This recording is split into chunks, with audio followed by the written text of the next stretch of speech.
Unchain my heart, baby, let me be. Bem-vindos a mais um Trilha Sonora, um podcast de quem gosta de música, de temas sociais e históricos, felicidade, amor, autoajuda. Eu ia falar mais coisa, mas vou parar aqui. Mais o que você quiser, você pode gostar do que você quiser. Se você não gosta também, tá tudo bem. Vem com a gente pra gente falar dessas verdadeiras paixões racionais, pluralistas e diversas. Né? Esse programa maravilhoso que é apresentado pelo meu amigo Lupa Luperi. Eu. Esse rapaz garboso, bonito aqui. Obrigado. Você também é bonito, né? Obrigado. E por mim, do Mendes, eu sou músico, guitarrista, baixista, baterista, gogoboy, monge, empresário, sociofóbico e eclético. Eu não falei tudo porque haja fogo. São muitos sinônimos. Haja fogo. Vai lá. Bom, se inscreve no canal, gente. Clica no sininho, recebe nosso podcast. Não esquece de se inscrever também nas nossas... seguir a gente nas nossas redes sociais, no Instagram, no Facebook. Se você tiver, vê a gente também lá no Spotify. A gente tá em tudo que é canto. A gente tá também no iTunes. Então segue aí. Não, Lupa? Manda um recado aí, cara. Isso, estamos em todos os lugares do planeta. É isso mesmo, irmão. Multi-instrumentista do Mendes. Né? Você é o cara. Né? O poeta está vivo, foi ao céu e voltou. Né? Você.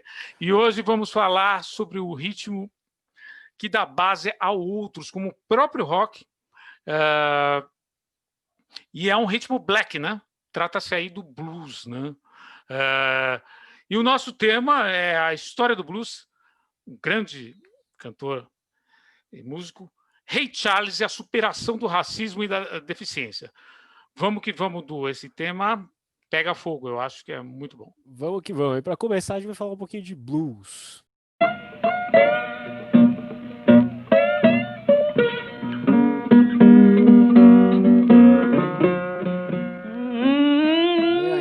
Século XIX, o blues tem suas origens nos Estados Unidos, mas se engana quem pensa que o blues é um som americano. O mais correto é caracterizado como produto da população africana presente no país lá naquela época. O blues nasceu entre os escravos na região do Alabama, Mississippi, Louisiana e Georgia, né, o sul dos Estados Unidos ali, que faziam terríveis jornadas de trabalho nas plantações de algodão. Bom, escravos, né? Difícil. Em resumo, o blues foi o resultado da música africana moldada ao frio e à dor da escravidão nos Estados Unidos. Então, blues, né? Tristeza.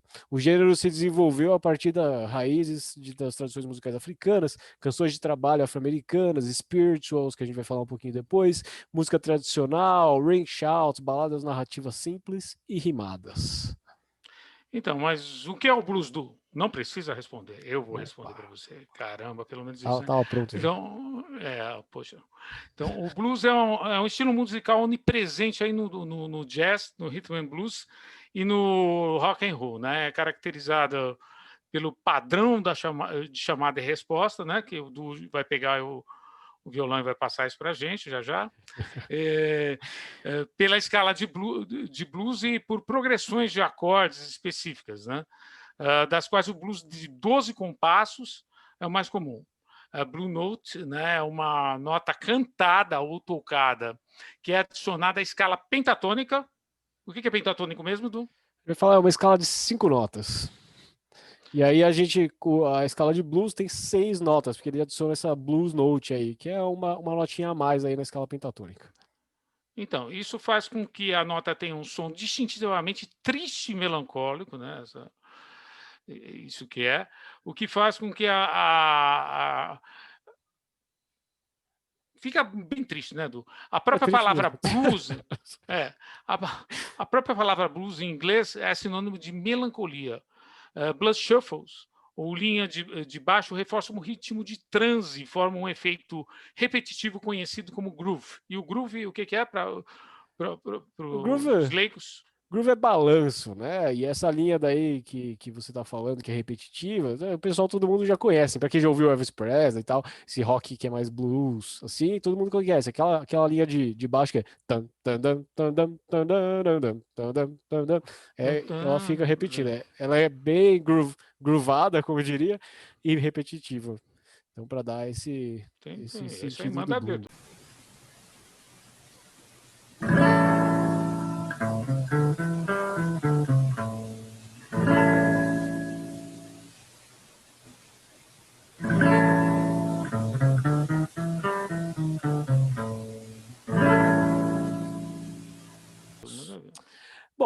nós dissemos, as raízes musicais do blues, né, remete aos cantos de fé religiosa, conhecidos como spirituals, e de outras formas similares, tais como os gritos, canções de trabalhos cantados por comunidade de escravos libertos, com forte raiz estilística na África Ocidental.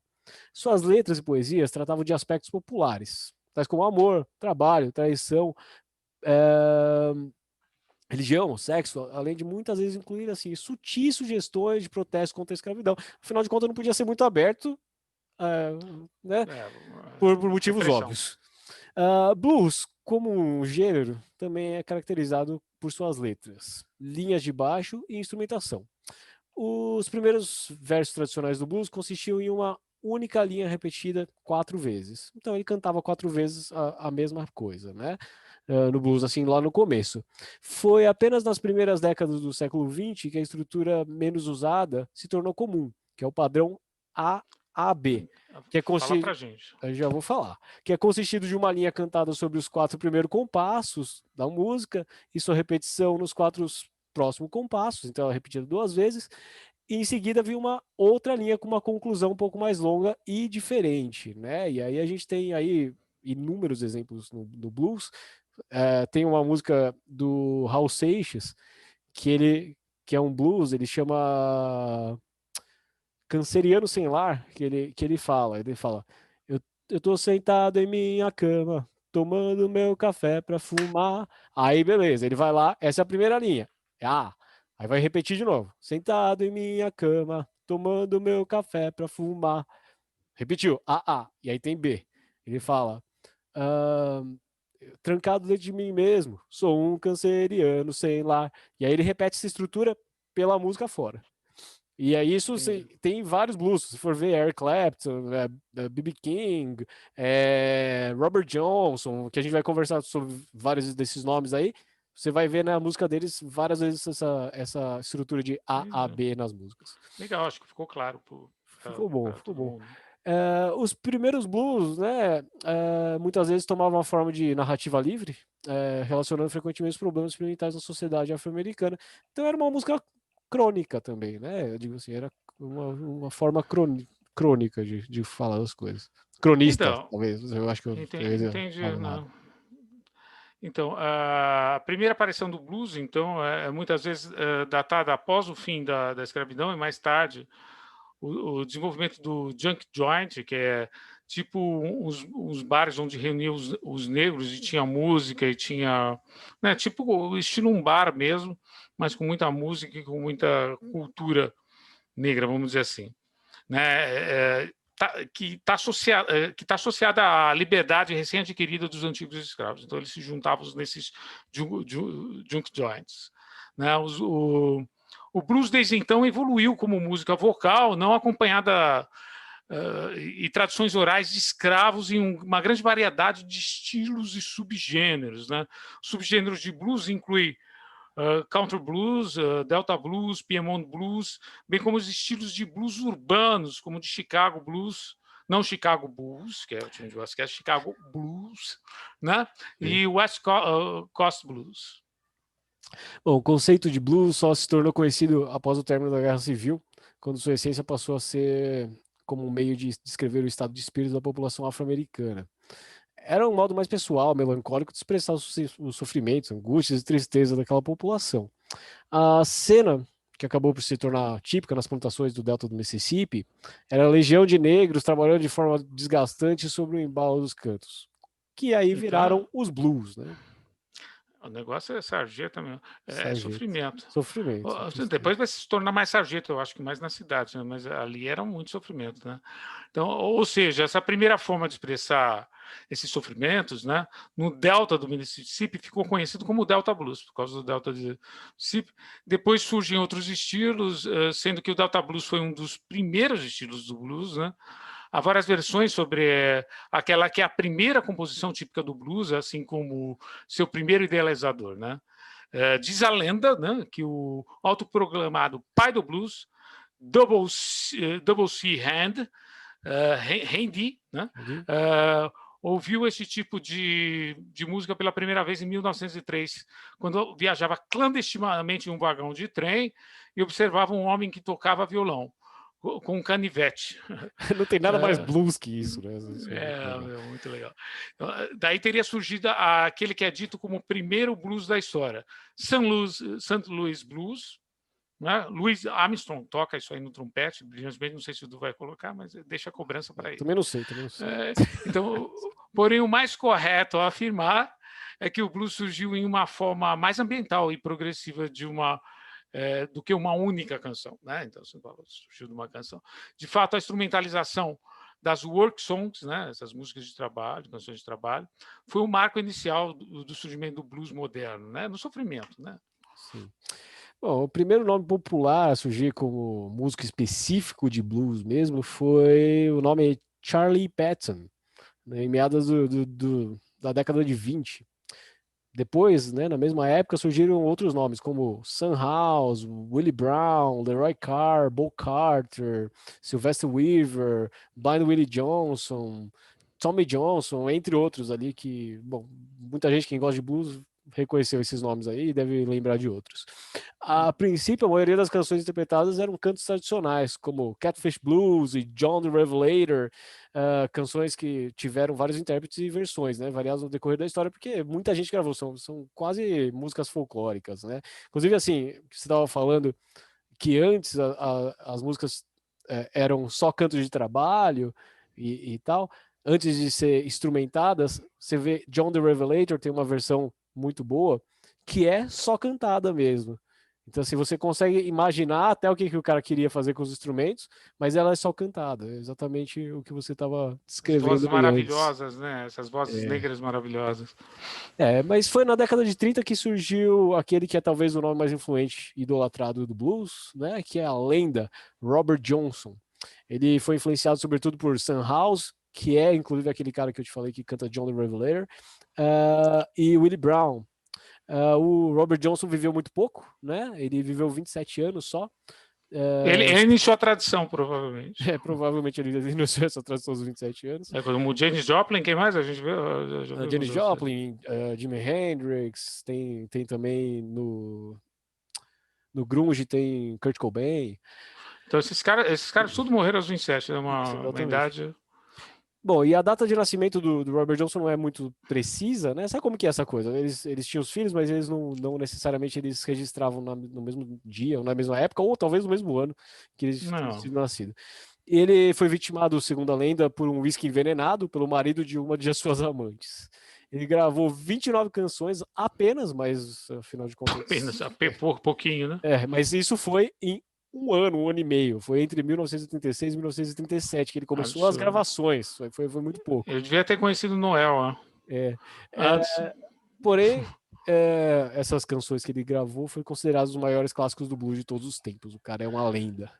Então, no final dos anos 30 e inícios dos 40, surgiram as primeiras grandes bandas aí de blues, como Sonny Boy Williamson e Big Bill Bronze. E a partir de 1942, o blues sofre uma primeira grande revolução interna, com o soar das primeiras notas eletrificadas do lendário guitarrista T-Bone Walker. Né? Certamente, desse nome que remonta às origens do formato consagrado do blues moderno, baseado na repetição dos 12 compassos da melodia na base com solo totalmente livre de acompanhamento, ou seja, por improviso, que não ocorria até então, até aquele momento não, já que o solista era, na maioria dos casos, também o responsável pela parte rítmica e instrumental. Não? O cara não era uma banda, né? Era só um cara tocando violão. É exatamente isso. Você escuta o Robert Johnson, por exemplo.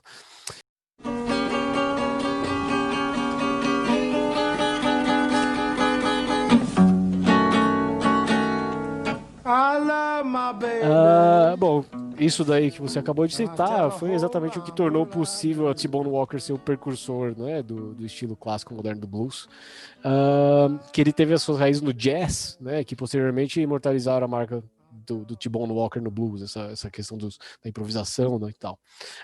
Com a explosão do blues em Chicago, o advento da eletricidade na música, né, os instrumentos elétricos e tal, guitarra, baixo elétrico, o blues atingiu um novo patamar, deixando de ser restrito a um pequeno grupo, né, com essa ida para Chicago, aí, se tornando mais da cidade, ele faz parte da cultura popular do sul dos Estados Unidos. Então, outro estilo que emergiu foi o Boogie Blues, Boogie Woogie, Boogie Woogie. né? Caracterizando-se pelo movimento sincopado e aí cadencial, orientado pela simplicidade de compasso também. Né? O Boogie Blues é uma forma de movimento rítmico advindo das raízes do blues, né? Em meados dos 50, começa um período intenso de migração do delta do Mississippi para Chicago, né, que já ocorria há alguns anos, na verdade, porém em 50 a coisa foi se tornando cada vez mais frequente e maior. Então aí surge o blues de Chicago, o pessoal que fazia blues no Mississippi foi para Chicago e fazia blues lá também. A população negra do sul dos Estados Unidos, procurando fugir da repressão e das condições precárias de vida, né, que eles tinham lá no sul, viram Chicago um lugar novo para oportunidades ali, né? Os músicos de blues, por essa época, chegavam em grande número a Chicago, como eu comentei antes, encontraram a eletricidade na música, então eles descobriram, né, os instrumentos elétricos, que possibilitou aí uma gama enorme de possibilidades. Eles tinham várias outras possibilidades que não só o violão e tal, que eles tinham lá no sul dos Estados Unidos. Então, talvez o grande nome dessa nova fase aí tenha sido Muddy Waters, Grande. o primeiro a eletrificar todos os instrumentos da sua banda com seu blues carregado, poderoso, intenso. Muddy Waters é talvez, junto com Robert Johnson, até seu nome reconhecido fora dos Estados Unidos, né? O Waters compôs e interpretou inúmeros clássicos máximos do blues, como Baby Please Don't Go, né? Não é aquela Don't Go Away, não, essa daí não. É outra pegada. I Can't Be Satisfied, Honey Bee, Hoochie Coochie, Hoochie Man. Essa eu posso prometer que ou já tocou ou vai tocar, porque essa daí é fantástica. Então, essa daí é fantástica, né? Entre muitos outros. Muddy Waters, então, é sensacional, assim como Robert Johnson, né? Sua importância no desenvolvimento aí do blues como gênero dominante no cenário mundial é tão grande que seria necessário um capítulo à parte para descrever toda a sua obra, e o Du não vai fazer isso mesmo com esse seu vasto conhecimento, ele vai deixar. A gente deixa para depois, para outro capítulo, exatamente. Talvez aí. Bom, e aí a guitarra elétrica se tornou unanimidade absoluta no blues, né? Todo mundo queria usar, afinal de contas, quem já ouviu blues com guitarra elétrica sabe o que a gente está falando. Nenhum outro nome se consagra tanto na guitarra elétrica, né? Na guitarra solo do blues, quanto King, B.B. King, influenciado diretamente por T-Bone Walker, né, outra lenda da guitarra. O B.B. King criou um estilo único, quase inigualável do fraseado instrumento, né, a forma pura e melódica como ele consegue fazer essas frases, o seu vibrato, que é uma marca registrada do próprio, que é uma coisa assim também sensacional, dando ao solo de guitarra uma forma quase verbal. A guitarra fala, né? A Lucille, que é a guitarra do B.B. King, quase fala. E sem falar na voz maravilhosa que ele tinha, né? Aquele vocal tenor. E fala como instrumento. Fala como instrumento, exatamente. Ele tinha aquela voz tenor, né? Maravilhosa, que se destacava mais do que o instrumento às vezes, mas não sei, é difícil dizer, mas o B.B. King é sensacional. Então ele influenciou ali todo mundo que veio depois dele, porque o B.B. King, quem é um guitarrista e não foi influenciado por B.B. King, é difícil de ver aí, né?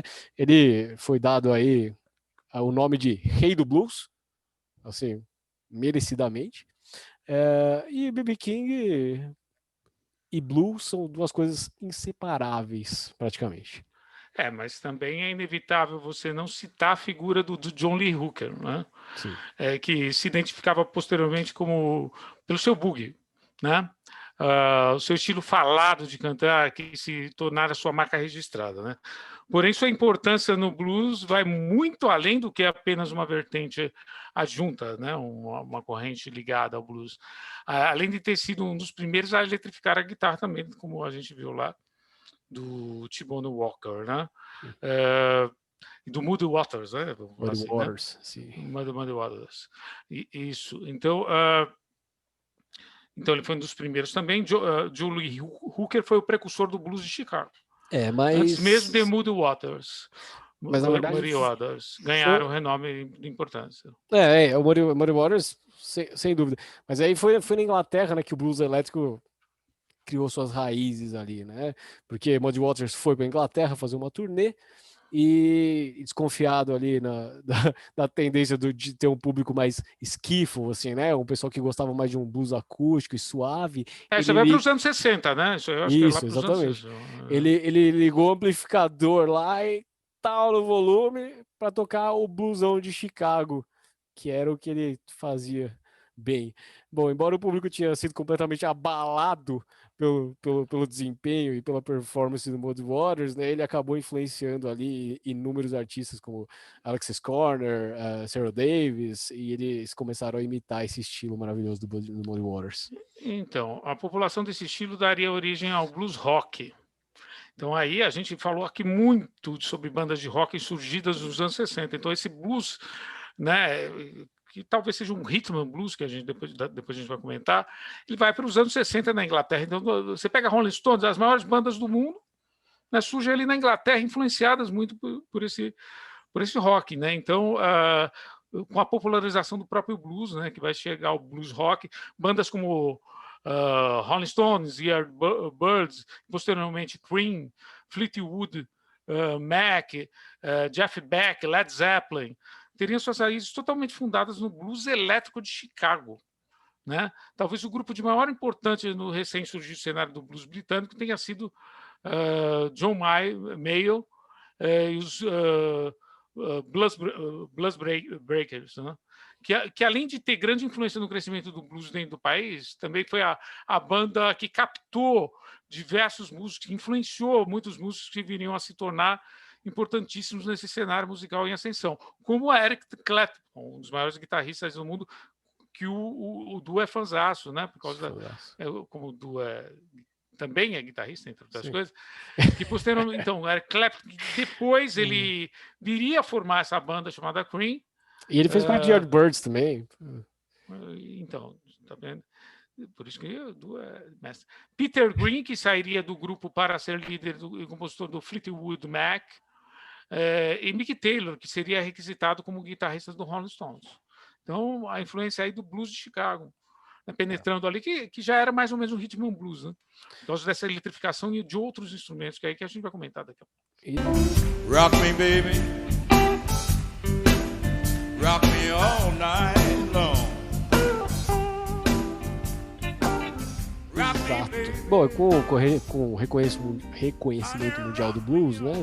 E desses músicos que você acabou de citar, que são grandes nomes, os nomes clássicos do folk blues americano, como Robert Johnson, Son House, Muddy Waters, Howlin' Wolf, B.B. King e Taj Mahal, que você pode dizer que não é o Taj Mahal da Índia, passaram a ser... acho que não.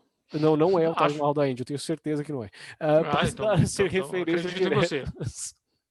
Eles começaram a ser referências diretas aí como blues e para o pessoal dessas bandas novas. E foi no Newport Folk Festival em 63 que o blues teve seu auge, né, com a apresentação de diversas figuras consagradas de blues ali. Daí em diante, praticamente todos os músicos dos mais diversos estilos provenientes do rock e blues regravaram clássicos mais antigos do blues. O Led Zeppelin, por exemplo, em seu primeiro disco, seu primeiro álbum, né, o disco, gravou uma série de composições de Willie Dixon.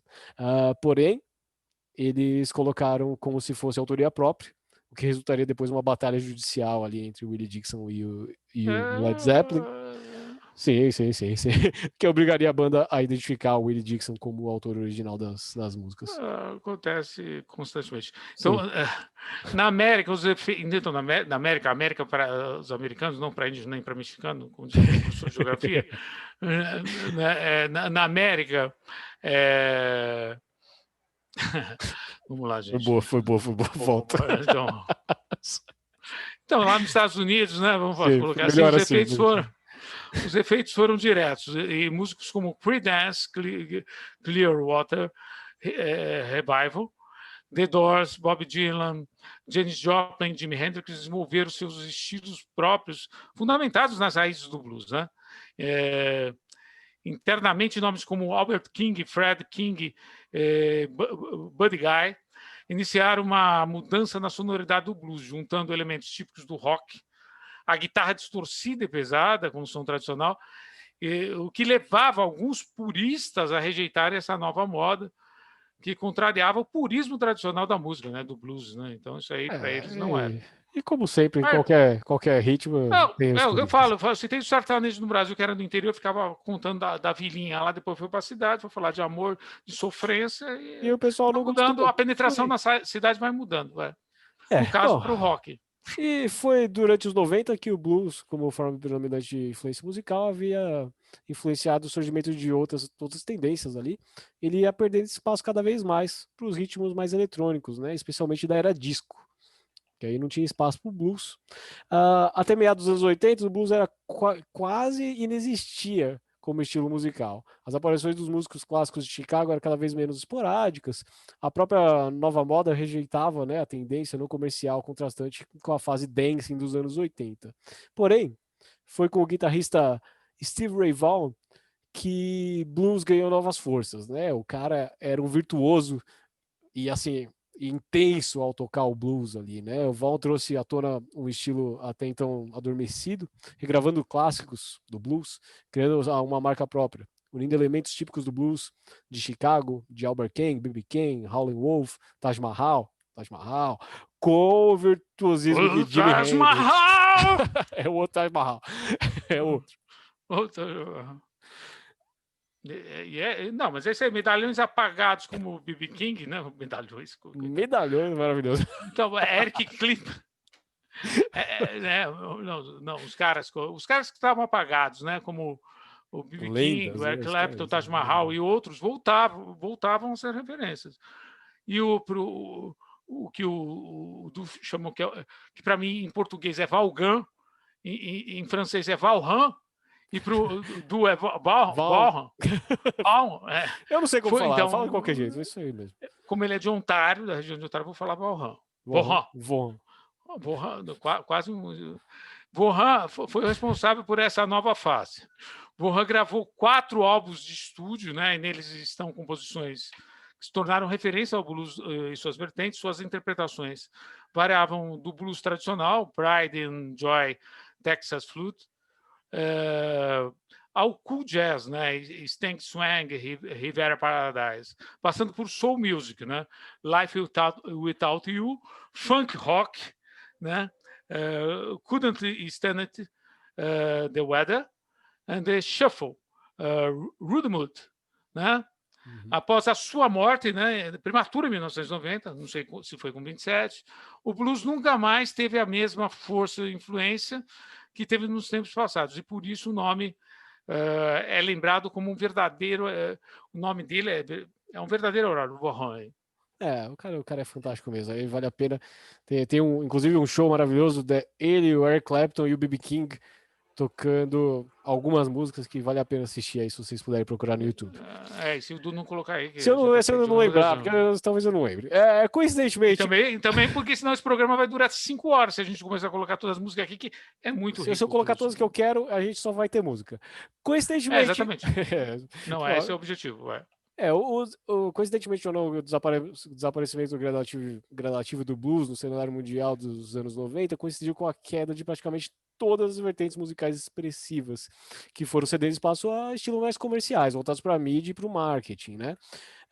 Porém, numa proporção mais restrita, novos músicos de blues surgem no cenário musical americano, como Cap Moe, Corey Harris, Sex Steve, e ainda mais longe de ser expressivo e significativo, como já foi um dia, mas ainda está aí, a cena ainda está viva.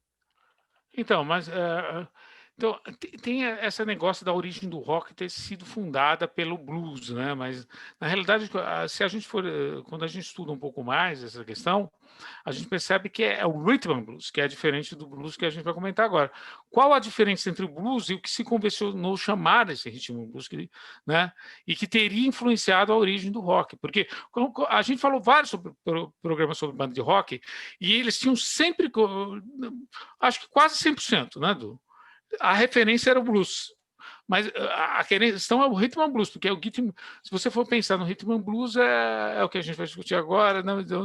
Então, qual que é a diferença? Essa é a pergunta que eu estou fazendo, mas é que eu vou responder em parte também. Qual é a diferença do charme e funk? Não. Do blues e o rhythm and blues, né? Que deu origem ao rock.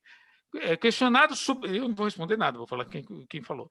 Questionado sobre a distinção entre os dois gêneros, o bluesman moderno Eric Bibb disse: é verdade que o rhythm and blues vem de um mundo mais barulhento, porque vem da cidade o rhythm and blues, tá? Quando você eletrifica os instrumentos. Então é verdade que o rhythm and blues vem de um mundo mais barulhento do que o blues. Mas para mim a música é como um rio, está conectada a uma fonte, circula, se reabastece e os limites que tentamos impor a ela muitas vezes não resistem. E no Como foi do caso, blues. o rio Mississippi, né? No rio Mississippi, saíram foi para a cidade. Você tinha muito barulho na cidade, você precisava de instrumentos que amplificassem aquele som, que as pessoas ouvissem o som. Exatamente. Porque sem esses instrumentos não conseguiriam ouvir. Uma maneira de se passar nisso é que o blues é essencialmente uma música vocal, enquanto o rhythm and blues é mais instrumental. Mas a maneira real de pensar nisso é se é boa a música ou não. Eu acho que é essa a questão. Eu é boa. sempre acho que essa é a questão. É isso mesmo. Mas o Rhythm and Blues, ou R&B, né, como é chamado, ou por português, RB, é o... RB. Não é KLB, não é KLB. Essa doeu aqui. É um termo comercial, né? O Rhythm and Blues é um termo comercial introduzido nos Estados Unidos no final da década de 1940 pela revista Billboard. O tema foi usado originalmente para descrever gravações comercializadas predominantemente por artistas afro-americanos, no momento que o estilo baseado no jazz, com uma batida pesada, insistente, estava se tornando mais popular. Então foi ali quando o blues estava se popularizando, eles tomaram de tomar outro nome, porque blues não é uma música popular. Então, não foi só no cabaré, né, pop dos Estados Unidos, mas também do Reino Unido durante os anos 60, né? Não foi só nas cidades ali, né, em Chicago, não foi também lá no Reino Unido nos anos 60 que o rhythm and blues atingiu seu auge de popularidade, sem sofrer o mesmo... Foi como a gente falou, que quando o Muddy Waters foi para lá, influenciando aqui um monte de gente. Exatamente, aí surgiu um monte de bandas, surgiram um monte de bandas, sem sofrer o mesmo tipo de distinção racial que limitava a sua aceitação nos Estados Unidos. Então, se você for pensar, né, no surgimento das bandas de rock, das maiores bandas de rock and roll do mundo que surgiram na Inglaterra, eles não tiveram a limitação do racismo que teve nos Estados Unidos e ali naqueles muito estados mais racistas. É difícil você ter a limitação do racismo na Inglaterra, principalmente porque os músicos das grandes bandas de rock que surgiram na Inglaterra são brancos. Não, eles são brancos, é verdade. Mas eles são influenciados pelos negros, eu concordo. Mas se você for pensar que eles são brancos, por que eles são brancos também? Porque a Inglaterra. Eles não foram colonizados. A Inglaterra, e eles não foram colonizados por negros. Na realidade, isso tem a ver com o escravismo e com a colonização. Sim. Não, sem dúvida, a gente tem vários problemas históricos aí. Que foi levado lá para lá, então foi por causa disso. Então, lá é a mesma coisa que dizer, tinha muito branco, tinha muito negro, é até bom ver as estatísticas, eu não sei, tinha muito negro na Inglaterra, também não sei. Então, mas há uma apropriação clara, como você coloca, né? Então tem uma distinção racial, você não tem essa grande quantidade, você não tem esse processo de escravização dentro da Inglaterra, você tem pela Inglaterra lá nos Estados Unidos. Sim. Então, você não tem... O racismo se desenvolve em grau maior, talvez, não sei, e aí não sei se eu estou falando besteira, que eu não sou especialista nos Estados Unidos, mas talvez em grau maior. E como uma música negra, né, de origem negra, não tem impedimentos ali na Inglaterra, talvez, que tenha nos Estados Unidos, em Chicago, né? Sim, foi o que a gente estava falando, o blues se tornou mais popular depois da Guerra Civil dos Estados Unidos, então faz sentido, então a gente tinha mais segregação antes da Guerra Civil. Não, ele se torna ali nas plantações, né? Ele começa Sim. no século XX e, na realidade, a penetração dele nas cidades é vai ali na década de 30, 40, exato, né? Exato. Então você tem essa questão que limitava nos Estados Unidos também a penetração maior, né? Ali entre a população e a ascensão até de bandas, né? De outras bandas, o que não acontecia na Inglaterra, né? Então era complicado, né? Essa questão. Já lá não, surgiu Rolling Stones, né, The Animals, né, que levaram o rhythm and blues a grandes plateias. Você não tem a questão do preconceito.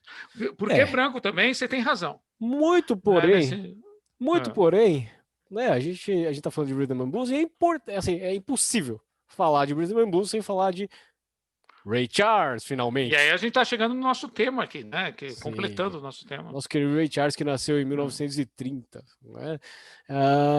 Ele foi um pianista, cantor, compositor norte-americano, uma das personagens mais relevantes do soul, blues, jazz do século XX, eu diria da música, assim, influência para todo mundo.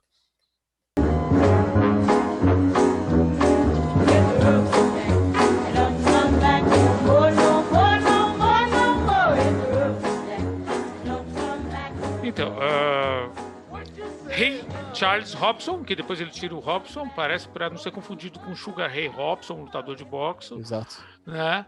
Ele nasceu em Albany, uma pequena cidade do estado da Geórgia, republicana nesse ano, porém democrática. Nos Estados Unidos, ele nasceu então nos Estados Unidos no dia 23 de setembro de 1930. Ele é filho de um mecânico, uma trabalhadora rural, então dificuldade, você imagina ali, em 1930, muita, né? Ainda tem os problemas da escravidão, do preconceito, do racismo ostensivo. Ainda pequeno, mudou-se com a família para Greenville, na Flórida, né? E aí como se os problemas não fossem poucos, né? Por tudo que você já mencionou, o Ray Charles acabou ficando cego com 7 anos de idade, né? Sem descobrir a causa na época e também sem se submeter a nenhum tratamento, ele acabou ficando cego. Então, cego e negro, você imagina uma coisa dessa. Pobre. Estudou em... Muitos. E pobre, né? Ele estudou em St. Augustine College, na Flórida, uma escola especializada para cegos e surdos. Aprendeu a ler, escrever e compor pelo sistema Braille, o que era um privilégio na época completamente, né? Sim. O Ray Charles aprendeu a tocar vários instrumentos, né? Especialmente o piano. Ele, como todo mundo sabe, ele é um grande pianista. Desde criança ele já participava de diversos eventos de música, então ele estava ali imerso já nessa cultura. Então, na adolescência ele ficou órfão de pai e mãe. Então, mais uma dificuldade. Cego, deficiente e órfão de papai e mãe. Né? Então, são interconexões. E músico. E músico. Olha as dificuldades. Músico negro. Né? Sim, exato. Então, veja só, na adolescência ele ficava órfão de pai e mãe. Nessa época ele tocava piano e cantava em um grupo gospel. Em 48, né, influenciado pelo seu 18 anos, 48. Exatamente, tem, né? 18 anos. Ele foi influenciado pelo seu ídolo Nat King Cole, grande músico também. Ele fundou o grupo Maxim Trio, que também era conhecido como Maxim Trio. Então, em 1950, portanto, com cerca de 19, 20 anos, ele se associa a Louie Fulson, um cantor guitarrista de blues, e com ele inicia uma série de turnês pelo país, pelos Estados Unidos. Né? O Ray participa também das bandas Blues T. Bonnie Walker, que nós narramos, que é uma das melhores de blues, e Joey Domer também, né? Que... T-Bone Walker, como a gente acabou de falar, né? Os caras que trouxe T-Bone guitarra Walker, elétrica. Guitarra elétrica, né? E esse Joe Tomer, né? Então, esses caras eram os maiores ali representantes do blues na época, um dos maiores representantes. Em 51, o Ray Charles se casou com Eileen Williams, né? Porém, não foi por muito tempo. No ano seguinte, ele já estava divorciado e dessa relação ele teve um filho, um de muitos. Então, e em 53, ele foi contratado pela gravadora Atlantic Records, né? E a partir de então ele passa a ser conhecido como destacado cantor de rhythm and blues, né? Ele mora em New Orleans e no Texas, né? Em 55, ele se casa de novo. Ele casa com Della Beatrice Howard. Eles tiveram 3 filhos juntos. E, bom, até que durou bastante. De 55 até 77. Aí eles se divorciaram em 77. 22 anos, eu acho significativo esse relacionamento que ele teve. Eu acho. Sim, principalmente levando em consideração todo o trajeto dele, né? Mas esse trajeto é no início, porque aí ele tem 24, 25 anos quando ele começa. Sim. Então ele vai largar lá com vai largar lá para 36, 37 anos, né? Sim. Então, a busca de uma trajetória estável em termos de família, que depois desanda, como a gente vê. Mas, enfim, e no filme mostra um pouco, eu acho que isso aí. Esse filme vale muito a pena, o filme do Ray, eu não lembro do nome exatamente do filme, mas é muito bom. Ela é muito bom. Então, depois de unir-se à cantora, então ele se separa lá em 77, e depois ele está com 36, 37 anos, mais ou menos. Então, depois de unir-se aí com a cantora Ruth Brown, né, ele forma uma banda em que se junta com David Newman no saxofone e com Joey Bridgewater, né, no trompete. Com o passar dos anos, o Ray aí passou a reunir elementos do blues com gospel e o rock and roll também, né, que é fantástico. Fazendo aquele som dele que é aquela coisa peculiar e marcante do som do Ray.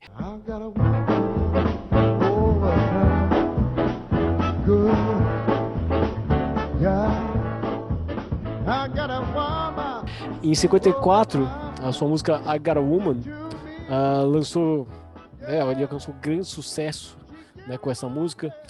Posteriormente, essa música foi gravada por Elvis Presley. Em seguida vieram outros sucessos, né, como The Little Girl of Maine, Talking About You, ele em 1958. Sucesso que, bom, vocês sabem. Então, com a projeção internacional, ele participa aí de projetos com músicos de jazz, como Mitch Jackson, com quem ele grava, né? Soul Brothers em 1958. Exato. Já em 61 ele gravou o sucesso Hallelujah, I Love Her So, quando introduziu o piano elétrico e as bandas de R&B, né, que ele tocava junto. Então ele se assemelhava com grandes orquestras, era uma banda cheia de músicos, tinham coros femininos. Quem ouve Ray Charles sabe do que a gente está falando. Então, e ainda na década de 60, né, o Ray Charles gravou diversos sucessos, entre eles Georgia on My Mind, belíssimo som, que não sei se o Du vai tocar, a responsabilidade. Ou não. You Don't Know Me, em 1962, e essa aqui fantástica, Unchain My Heart, em 1964. Unchain My Heart! Não, só isso, não passa disso. E Crying Time. Pô, tava esperando. Pô, a gente tem que tocar essa aí, hein? Unchain My Heart, tem que marcar, hein? Tá gravado, hein, Du? Droga. Nas décadas de 80 e 90... Não, a gente tem que tocar, eu e você, eu tô falando. Vamos fazer eu e você? Não precisa colocar. Eu pensei que a gente ia colocar agora. Não, você era mais fácil. Já que você assumiu o compromisso, você pode.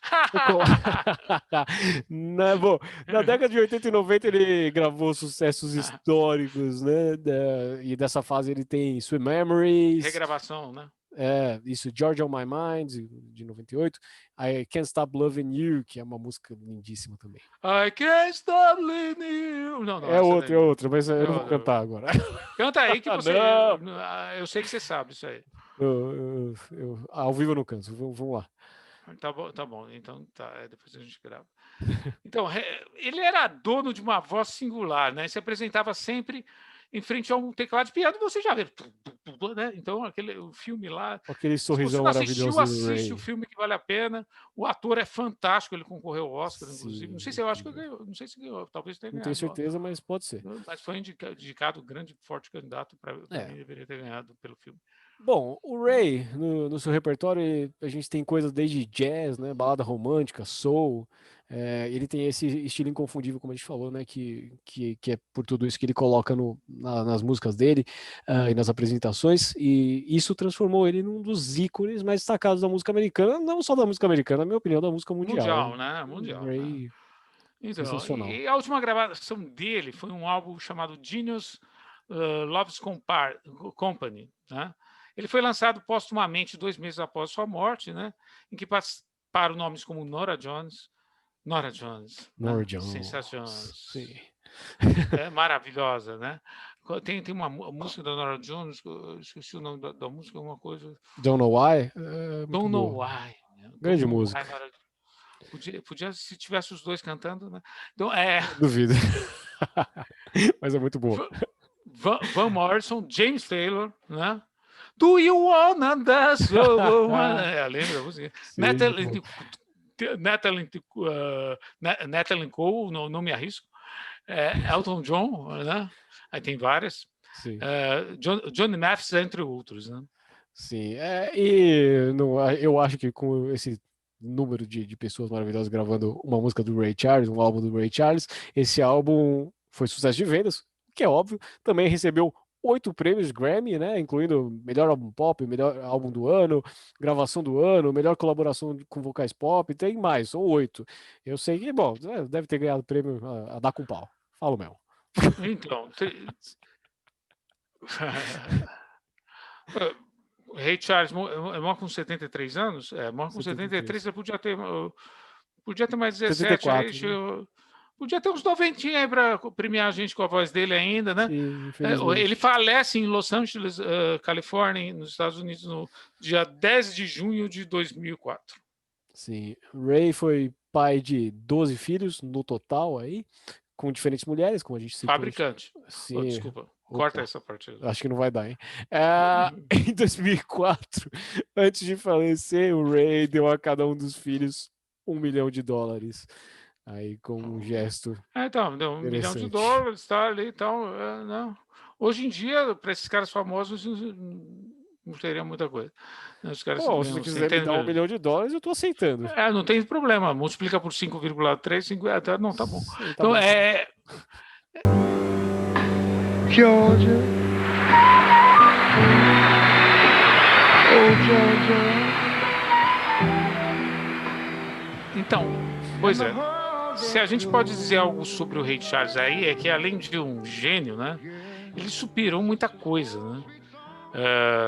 Mesmo porque ele era negro em um país em que a existência do racismo estrutural é ostensivo, também tem o racismo ostensivo. Ele era cego e músico, né, como você colocou, o terceiro elemento. Sim.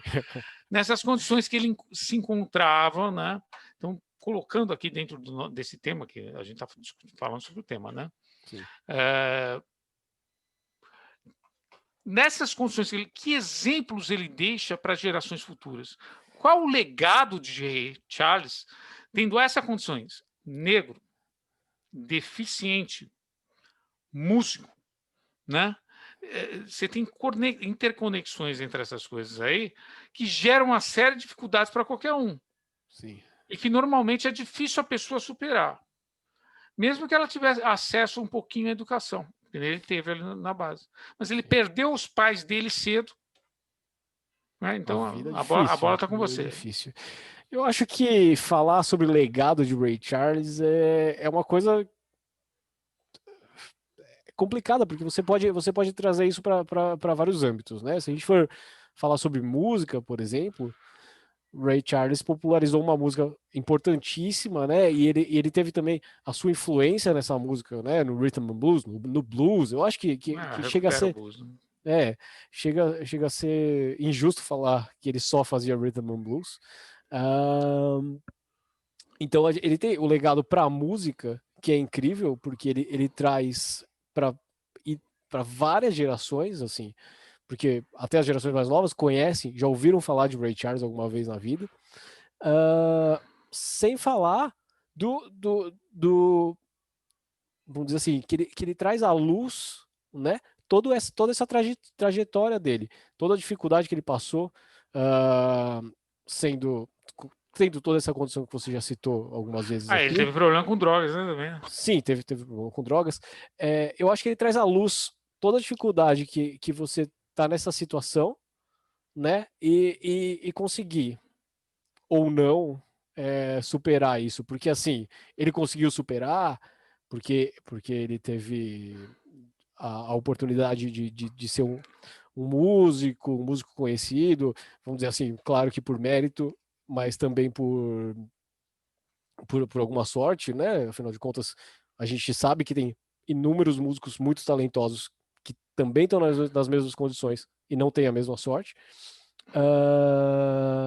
Então eu acho que ele traz à luz assim muitas questões importantes para a sociedade, importantes de serem pensadas, importantes de serem consideradas, né? Importantes inclusive de serem passadas à frente. Então porque é impossível falar de Ray Charles e não levar tudo isso em consideração. Né? Então, hoje em dia, se a gente for pegar aqui, a gente tem um grande problema com a questão do racismo, né? E a gente pensa numa sociedade, então você pensa na sociedade brasileira, em que você tem, né, como muitos líderes, né, negros falam, um genocídio dessa população, né? Então, você tem a questão. Você tem a questão da entrada no mercado de trabalho, acesso à renda, né, porque já nasce sob uma condição pré-estabelecida de uma renda baixa, o acesso à educação, né, e mesmo tendo acesso à educação, essas condições de racismo, e depois no mercado de trabalho elas se refletem. E eu até estava dando uma olhada aqui numa pesquisa, mas ela é uma pesquisa mais antiga, de 2009, mas porém ao mesmo tempo que é antiga, é super contemporânea, né?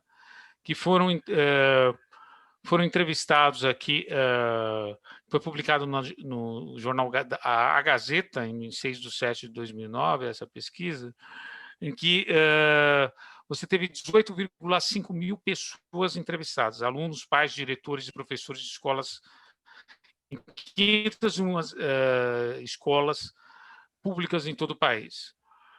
E 99,3% assumem ter algum tipo de preconceito em relação às pessoas com relação à deficiência, etnorracial. Então, com relação à deficiência, dessas pesquisas, 96,5% assumem ter preconceito. Nessa pesquisa de 2009, é 11 anos, não estamos falando tanto tempo assim, em escolas no Brasil. Etnorracial, 94,2%. Gênero, né? A questão da sexualidade, 93,5%. Geração, 91%. Socioeconômico, 87,5%. Orientação sexual, 87,5%.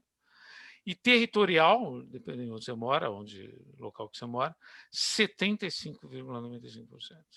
Você imagina uma sociedade, nós estamos falando de uma sociedade brasileira aqui, né? De 11 anos atrás. Pode ter mudado isso, não teve. É isso. A gente imagina em 30 nos Estados Unidos com um racismo não só estrutural, porque ele existe esse.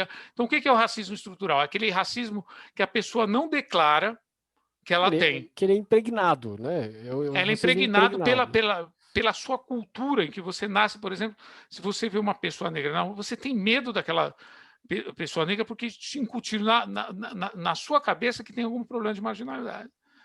Ou no mercado de trabalho, quando você tem uma gerência de recursos humanos e que vai selecionar, são 2 bons candidatos, um negro e um branco. O negro é colocado de lado porque ele é negro. Então, muitas vezes. E não só isso, isso foi feito dentro da escola. Então, você entra dentro da escola. Então, a gente pensa no Ray Charles, nessa interconexão de preconceitos, né? 95% de preconceito aqui no Brasil, vamos dizer assim, 95% de preconceito contra deficiência e 95% de preconceito contra raça. Todas, o Ray Charles sai todas. Isso porque ele não falou que era... Então, o cara, para sair disso, né? Ele teve problema com heroína. Né? Não, eu acho que assim... Dessa segunda mulher, que ele ficou casado 22 anos, ele separou dela porque ele teve muito problema com heroína, né? Sim. E mesmo assim ele sobreviveu, né? Foi até os 73, ele tinha 34 anos, ele viveu mais 30 anos. Quando a pessoa está nessas condições, é uma questão até difícil de sobrevivência. A gente está falando de 20, de 30 nos Estados Unidos, mas que já era uma questão de sobrevivência. A gente pensa aqui no Brasil, por exemplo, se a pessoa mora, por exemplo, no morro do Rio de Janeiro, né? Também continua sendo uma questão de sobrevivência, porque então, a questão territorial aqui. Não, a polícia, a gente é uma instituição que tem o racismo como incorporado, impregnado. O estrutural. Então, e lá nos Estados Unidos, você tem esse racismo estrutural, né, que a gente comentou aqui. Sim.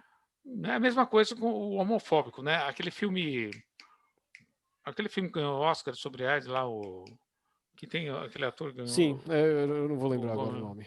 Eu sei qual que Tom Hanks, né? Tom Hanks, Filadélfia, né? Filadélfia. O Filadélfia ali já mostra como o preconceito estrutural por trás, né? Mas que é revelado entre as pessoas ali, da questão da homofobia. Sim. Né? isso existe com relação ao negro. Mas só que é mais obscuro ainda dentro do pensamento. Por quê? A pessoa é racista e ela pensa que não é racista. Sim, Ela não se considera. Muita gente se considera. Lá nos Estados Unidos é pior, porque o cara é racista, tem muito racista que o cara fala, eu sou racista. Agora, tem o racista que é incorporado pela cultura desde a infância e é criado assim, ele pensa que ele não é. mas eu Tem acho. o ostensivo e tem Mas eu acho que é uma tem um questão. mix dos dois, né? É uma questão que quando você se analisa, você tem que levar assim, como prédica que você é racista, que você tem preconceitos, porque Mas você precisa de ninguém é livre consciência. Tem disso. gente que não tem Exatamente. consciência. A pessoa não tem informação. Na própria formação dela, quando ela nasce ali, ela já fala assim: não, ó, o cara é negro. Não sei o quê. E aquelas piadinhas ridículas, né, que fazem. E a gente que nasceu nessa sociedade, a gente sabe, a gente fazia até piadinha sem saber, né? Sim, Só com o tempo uma que você pega questão de- consciência, porque você pega informação, você pega conhecimento, mas nem todo mundo tem acesso a esse conhecimento e acesso a essa informação. Por exemplo, se você nasce ali, você tem uma boa educação formal, mas uma escola militar que te cerceia um pensamento mais aberto, né? Dificilmente você vai ter a consciência de que isso é um racismo, né? As pessoas têm muito racismo. Agora, tem um cara que é absolutamente consciente, ele é racista mesmo, e ele vai reprimir, ele vai matar, ele vai fazer que nem Ku Klux Klan, que nem a... Então, isso ainda é racismo estrutural. Isso aí é ostensivo. A gente podia dar algum exemplo aqui brasileiro, mas a gente pode deixar quieto também. Então, no Brasil, se você pega a polícia, ela tem as duas coisas misturadas. É o racismo estrutural, e o cara é convencido por esse racismo estrutural que o negro é marginal, é pior do que o branco. Mas então ele é convencido e que esse ele é o é racismo tratado... estrutural, o preconceito estrutural de modo geral. Mas você ele é mata... convencido. Então, você é convencido é o mix do racismo estrutural, né? E aí vai a polícia e mata uma pessoa com uma vassoura na mão, falando que achou que estava com um fuzil. Bom, inúmeros exemplos. Essa é nossa polícia militar, né? Então, a gente tinha que ter um processo de reeducação, né, das nossas polícias. A gente sabe disso, né? A gente tinha que ter uma reestruturação da polícia. Reestruturação em termos de educação também. Polícia não adianta militar você colocar uma... Polícia militar é uma coisa que ficou da Você podia chamar de outro Vamos... nome. Você podia ter, porque tem que ter disciplina dentro da polícia. Não, eu acho que tem que ter então, você tem que desmilitarização da polícia. Então, vamos dizer assim. Agora, não adianta nada você fazer uma polícia desmilitarizada com uma formação que a gente tem aí concordo. na sociedade, porque isso aí vai não sei, eu não sei se você não tiver essa informação e essa educação de fato e campanhas, televisão, reeducação, eu não sei se a pessoa se desmilitarizar apenas a polícia vai ter algum efeito. Não acho que seja suficiente. Porque você tem que ter um processo de educação, né? Sim, então, a reeducação é essencial. Então, e de oportunidade. Então, e aí pega aqui a cidade de São Paulo também. Então, vamos pegar no Brasil, né? Que eu estava vendo que tinha 18, subiu muito o número de vezes, precisa subir ainda mais, né? Porque mais da metade da população brasileira é negra, né? E não é só o negro que a gente está falando, a gente pega o negro, que é uma escala mais representativa da população, mas tem índio, tem asiático, tem um monte de coisa, paraguai, tem boliviano, tem essas coisas internamente que tem todo esse racismo, vamos dizer assim, que existe o racismo. Né? Agora, então, a gente está falando do negro porque tem uma... Tem mais uma pergunta um pouco provocativa aqui, aproveitando aqui o Ray Charles. Eu te fiz e você agora... Aqui, agora é a sua vez. É a minha vez, Lulu Perry. Então, o Ray Charles é um cara que saiu da onde saiu, teve todas as dificuldades que teve, né? E assim, acho que ele teve todas as dificuldades do mundo. A gente pode considerar. Não teve todas as dificuldades do mundo porque ele era homem. Mas... É homem e tinha um dom, né? Sim, tinha um dom. Tio teve acesso, né? Mas ele ele chegou a um lugar na sociedade que é almejado por muitos, né? E a gente tem alguns exemplos, por exemplo, a gente está falando dos Ray Charles, então eu vou falar de exemplos de negros que chegaram a um lugar almejado por muitos. A gente pode falar, por exemplo, Obama, né? A gente tem alguns exemplos Não ali. precisa ir tão longe. Não, sim, a gente tem um exemplo que A vai gente chegar tem o logo maior lá. de todos. A gente tem o maior de todos. Sim. E aí, O rei do o rei. E qual é, Lupa, a importância, tanto na luta da descriminalização, quanto para as pessoas, né, que têm as mesmas dificuldades que essas pessoas, que essas pessoas que eu acabei de mencionar? Qual é a importância desses exemplos de personalidades que chegam, né, em um lugar de almejado na sociedade? Qual a importância disso? Eu acho que a importância é para continuar a luta para a diminuição das desigualdades, né? Da busca do tratamento desigual para os desiguais. Tem que ser tratado. E aí, nesse sentido, há uma discussão antiga, que é a questão das cotas, por exemplo. É uma das discussões, tem inúmeras, né? Tem muitas linhas de frente de batalha, até nossa Tamires Sampaio, que é candidata a vereadora, Sim, grande discute Tamires. muito isso. Grande Tamires. Então, tem muitas linhas de batalha. Uma delas na educação, a questão das cotas nas melhores universidades, que são as públicas, né? Que num primeiro momento, lá atrás eu participei do movimento estudantil, lá no final da década de 90, e tinha discussão já das cotas, é bem anterior até, mas ali eu participei, eu tive oportunidade de debater com o pessoal do Núcleo de Consciência Negra, né, vários temas nessa época. E naquela época eu tinha uma visão mais ou menos. A questão para mim não era se era a raça, mas era a renda, entendeu? Uhum. Então eu defendia mais que você tivesse uma cota para quem tivesse renda baixa. E aí entraria nesse. Mas depois depois você começa a estudar mais e começa a perceber é que a discriminação, mesmo entre quem tem menos renda, existe. Você acabou de falar da pesquisa dentro da escola então, pública. Da escola pública. Existe Sim. a discriminação. Então, se o cargo for menor, que ganha menos renda, se for entre o branco e o negro vai ficar do lado de fora. Lá na seleção da empresa, né? Vamos dizer assim. Então, existe também. Então, é necessidade de cota. Não que você vai acabar com o ensino superior. Você não vai acabar, porque os melhores. Então, tem a questão da meritocracia na universidade. A meritocracia, né? Então, tem muita gente que já falou sobre isso, inclusive o Felipe Neto, no Roda Viva. Felipe Neto? Então, ele fala. O Felipe Neto, a questão da meritocracia. Mas todo mundo faz a prova e o vestibular é o mesmo. Quem vai melhor entra. Entretanto, ao longo da vida, aquela pessoa que já foi privilegiada para entrar lá e ter a melhor condição. Claro. Então, não existe meritocracia. Você tem que partir de condições iguais para ter meritocracia. Senão, você não tem meritocracia. Então, o que tem que... A questão das cotas é o quê? Você pega as pessoas, os negros, e faz uma seleção dentre eles para os melhores que estiverem ali. Aí você tem que tem as mesmas condições, aí os melhores vão entrar. Eu tenho um exemplo disso, porque eu estudei lá no final dos anos 90, né, que eu estudei lá na época, eu tinha acesso a pesquisas da universidade, eu fazia parte do movimento estudantil, então eu tinha muito acesso a pesquisas, eu era muito interessado. E os mais ricos, né, da universidade estudavam, inclusive, lá na Faculdade de Economia, na época.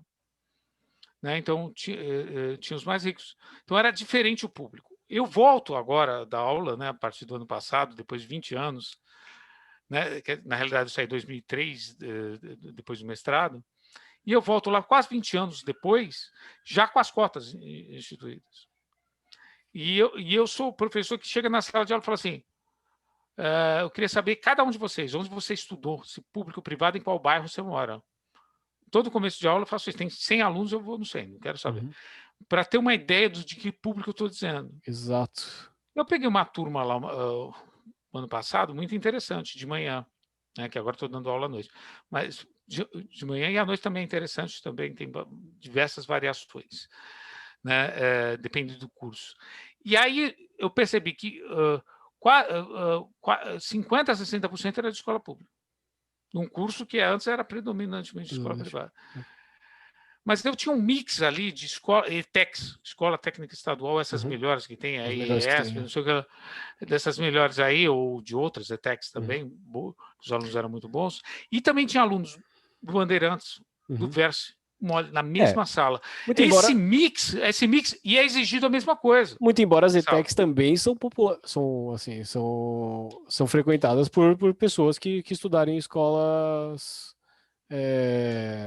privadas não sei, antes das ETECs, sim. Mas eu não tenho esse dado também, mas ali tem escola pública, tem negros. Sim. Antes era difícil você ver negros. Então tem negros ali naquele meio também. Então, antes você de ver. Isso vai cair a qualidade? Não, a exigência do conhecimento vai ser a mesma. Sim, mas eu acho a mesma exigência. E eu posso te falar, não é porque o candidato foi primeiro lugar no vestibular que ele vai continuar sendo o melhor aluno. Sim, não. Porque ele depende da dedicação dele. Então, a questão seria, qual seria o ideal? Não ter cota, todo mundo, mas se você tivesse uma educação regular, né, um acesso para todo mundo de forma igual, né? Mas não tem isso, então você tem que começar a corrigir. Se a gente não tivesse uma dívida histórica, é muito diferente. Né? Não, e esse aluno, ele tem uma recuperação ali dentro da formação da universidade, dá para perceber isso. Eu, pelo menos pelas bases que eu tenho 60, 70 alunos aí. Mas eu já tive uns 400 alunos na minha amostra pequena, mas eu vejo que eles são dedicados, são interessados e podem recuperar. Então, isso eu estou falando da faculdade, que é a parte que me toca lá, mas você tem que atendendo sua pergunta, né? Tem outras lutas aí, outras linhas. Essa é a parte da educação. A pessoa, quando está num lugar de destaque, eu acho que ela tem mais chance da voz dela ser ouvida. Então, trazer essas lutas, né, esse sofrimento, no caso dos artistas de blues, trazer isso à tona, mostrar que isso existe. Porque, vamos aqui dizer, nem todo mundo sabe que isso existe. Você acabou de falar, a gente estava falando sobre racismo estrutural, né? Então, logo, as pessoas não sabem que isso existe. As pessoas não sabem como é a vida das outras pessoas. Mas aqui no nosso tema, o tema vai além, né? Então, a gente não consegue... É difícil a gente tratar disso, porque tem a questão da deficiência. Porque o deficiente, por si só, já existe preconceito com ele. E se ele é deficiente e negro, imagina. Não, Não, por isso que eu falei, o Ray Charles... Então são níveis, né? São níveis São níveis. Então, como é que você retira o conceito da deficiência, né? Porque até o negro no farol vai ser discriminado na hora de você. Mas se você encontra um negro sentado numa cadeira de rodas pedindo esmola no farol, você olha de um jeito, né? Estou falando dos brancos. Se você encontra um branco de olho azul sentado na cadeira, você olha de olho, né? Sim, então, essa questão, né? Então, você imagina, né? O deficiente normal já é difícil competir até com os brancos. Deficiente branco. Imagine o deficiente negro concorrer. Negro, pobre, vamos ali. Ele vai concorrer com as pessoas normais, todos os deficientes vão concorrer entre as pessoas normais, que muitas vezes é o branco que dá prioridade. E, além disso, ele vai ter que concorrer com outro deficiente que é branco também. Sim. Então, o que eu estou falando? Para falar do Ray Charles. Então, ele tem alguns privilégios nele, né? Qual que é o privilégio dele? E que é difícil encontrar nas pessoas? Um dom. O dom, sim. Ele tem um dom por trás dele e algum acesso, que ele teve alguma oportunidade de estudar na escola de surdo e mudo, né? Mas a questão é generalizada. Não, você não tem, as pessoas não têm acesso a isso, né? Talvez agora um pouco mais, né? Que tentam até um pouco mais, tal. Mas deficiente, meu. E é uma coisa que, assim, a gente agora tem um pouco mais de preocupação, a gente traz isso um pouco mais à tona agora, mas é uma coisa que há poucos anos atrás, diria, décadas atrás, a gente não estaria preocupado, por exemplo, com a deficiência, com o preconceito que o deficiente sofre ou sofreria, né? A gente passa aí por questões até linguísticas. A gente fala dos termos que a gente usa para se referir a essas pessoas. Há algumas décadas não tinha nem consciência que existia o racismo estrutural e que a gente é Sim. contaminado por isso. E todos nós brancos somos contaminados em certo grau. É claro que Não só nós brancos, todos nós da sociedade somos contaminados em algum grau. verdade. Inclusive o próprio negro, né, que quer branquear, né? O próprio que negro, quer o se próprio branquear. deficiente, todos eles. Exatamente. Então, tem o preconceito do preconceito dentro do próprio meio, né? E um racismo até estrutural contra ele mesmo, né?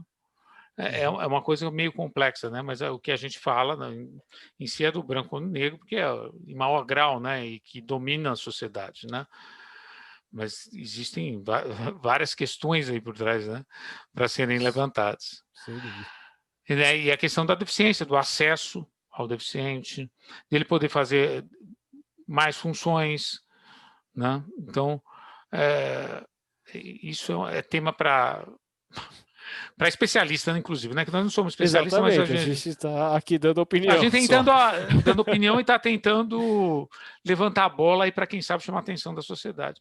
E dá como exemplo o Ray Charles, que ele superou tudo isso porque ele teve acesso e tem um dom. Mas quem não tem o dom, você tem que fornecer ao menos acesso. Essa é a questão.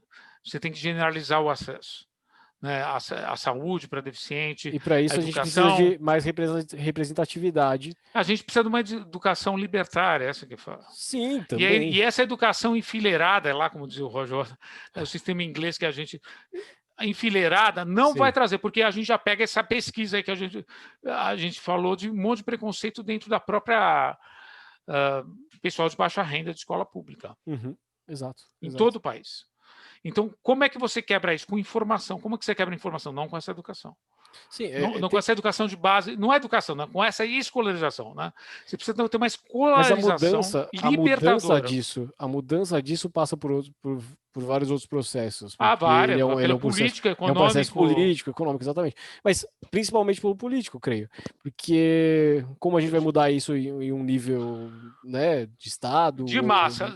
Certamente a ONG não vai resolver o problema. Mas é importante a ONG para aquela punhado de gente, mas ela não vai resolver para todo o país. Então você precisa do Estado, né? Você precisa do Estado, então... A ONG é importante, mas então o Estado é mais existe o problema de representatividade. Aí a gente tem o problema de votar nas pessoas. Sim, eu acho que... Sim. Que você dentro do modo aqui, sim. A gente tem... The system...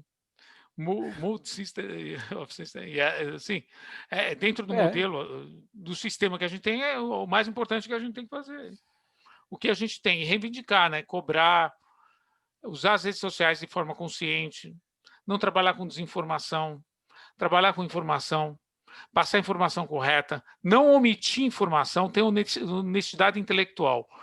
Isso é fundamental, pegar os pontos positivos e os pontos negativos, não ser meramente ideológico, porque aí você omite informação. Sim. Né?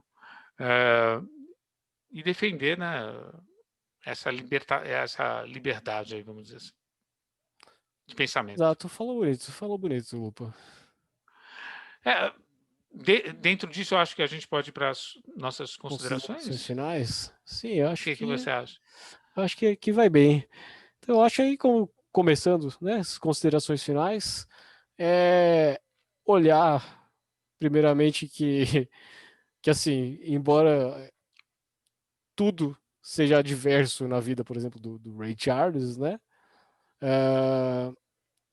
houve uma possibilidade e ele conseguiu agarrar essa possibilidade, né, e se tornar um exemplo para gerações, digo, musicalmente, uma questão também de socialmente, uma questão de como se portar, talvez nem tanto, porque a gente tem aí problemas, mas uma questão de luta, né? Uma questão de luta e de representatividade e de superação, como a gente acabou de falar aqui. Opa, considerações finais, meu querido.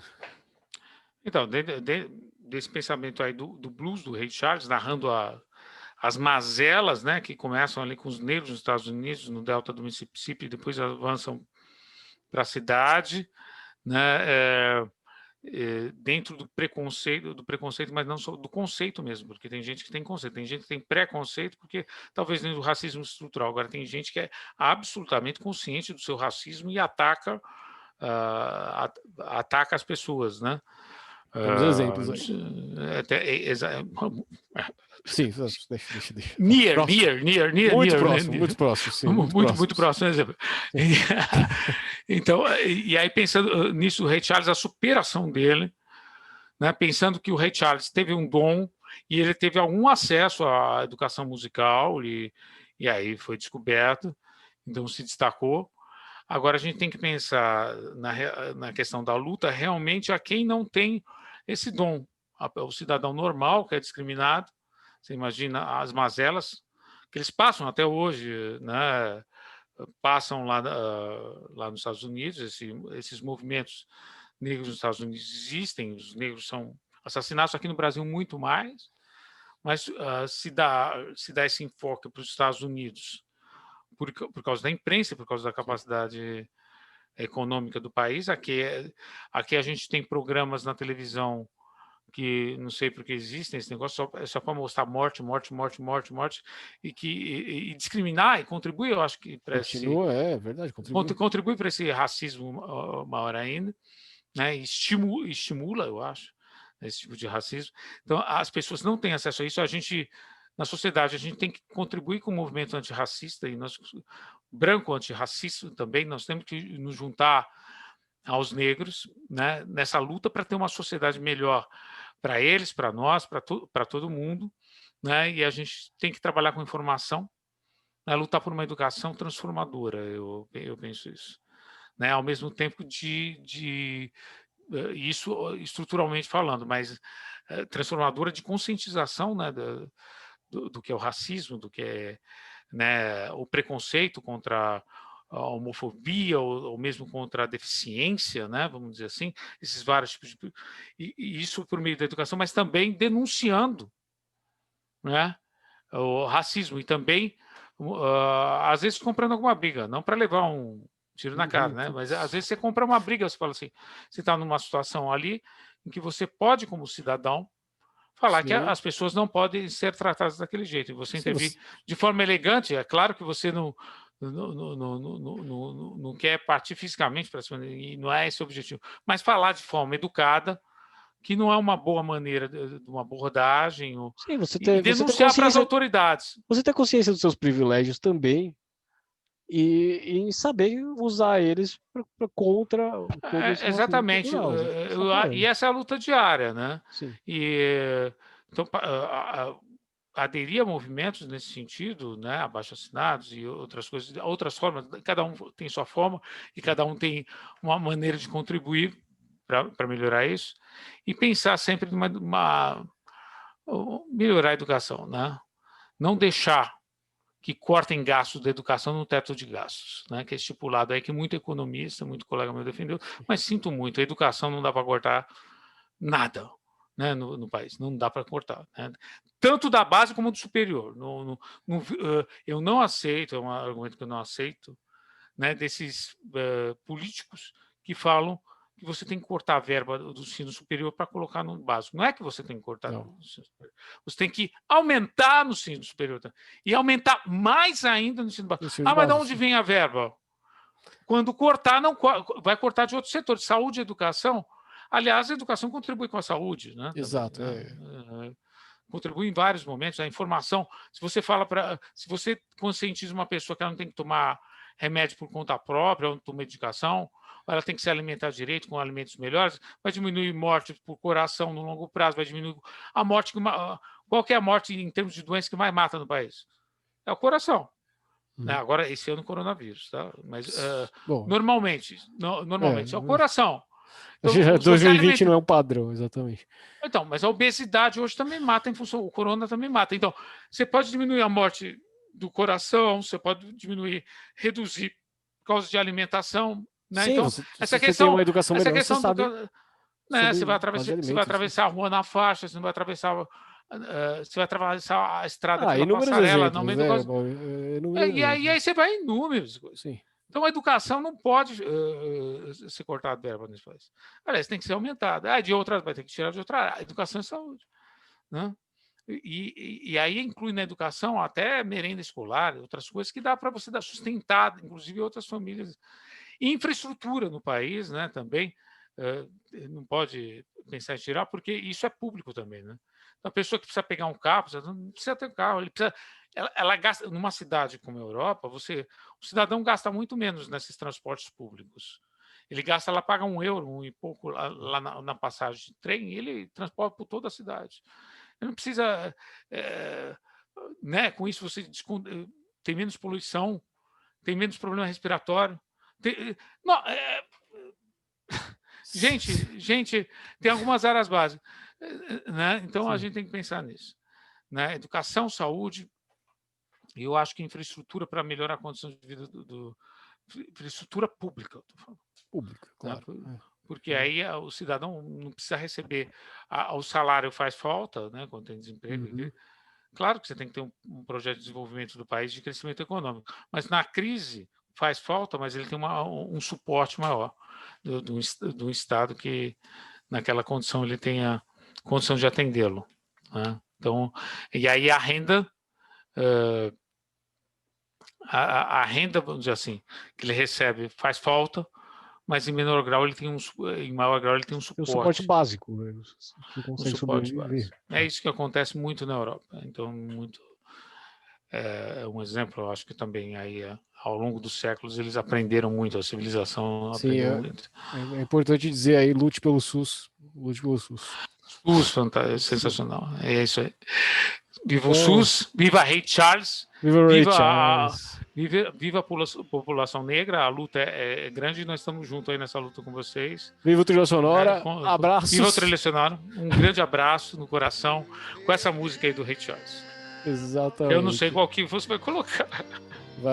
Talvez eu coloque alguma que não faz sentido nenhum com o que a gente está falando, mas é um abraço. Um abraço. Gente, até a próxima. Valeu, Luca. Valeu, Du. No, it's useless to say. So I'll just live my life.